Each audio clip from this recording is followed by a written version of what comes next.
the mercy of the dark, cold, vulnerable, afraid. Then one day, nature showed them something terrifying and fascinating. A tree was burning. Most ran, but one didn't. One crept closer, curious, brave, or maybe just hungry. For the first time in history, a human held fire in their hand.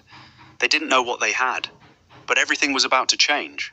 Fire meant warmth. It meant cooked food. It meant predators stayed away. For the first time, the night belonged to them.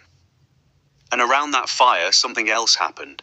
They began to talk, to tell stories. That fire didn't just keep them warm, it made them human. Eventually, they learned to make it themselves. 2 sticks, friction, patience. The moment that spark appeared, humanity took its greatest leap forward.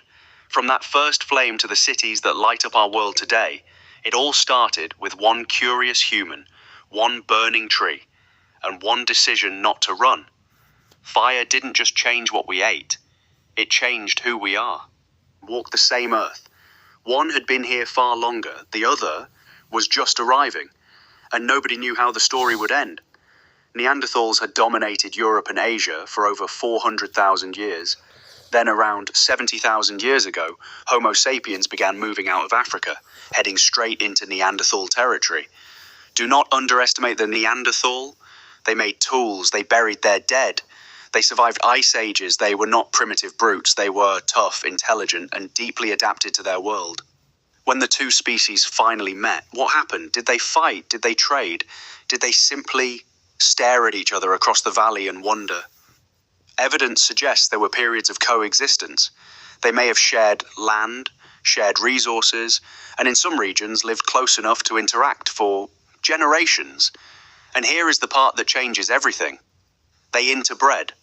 Today, if you are of non-African descent, between 1 and 4% of your DNA is Neanderthal. But cooperation had its limits. Homo sapiens hunted in larger groups, communicated better, and adapted faster. Slowly, without any single battle, they began to outcompete the Neanderthal for food and land. Around 40,000 years ago, the Neanderthals disappeared. Not in one dramatic moment, but slowly, quietly. One by one, the last of them vanished from the earth. Modern science has given us the answer they never could. Through ancient DNA, we now know the truth. They did not simply disappear. In a way, they live on, inside us. So did we coexist? Yes. Did we compete? Absolutely. Did we interbreed? Without a doubt. The story of Neanderthals and Homo sapiens is not a story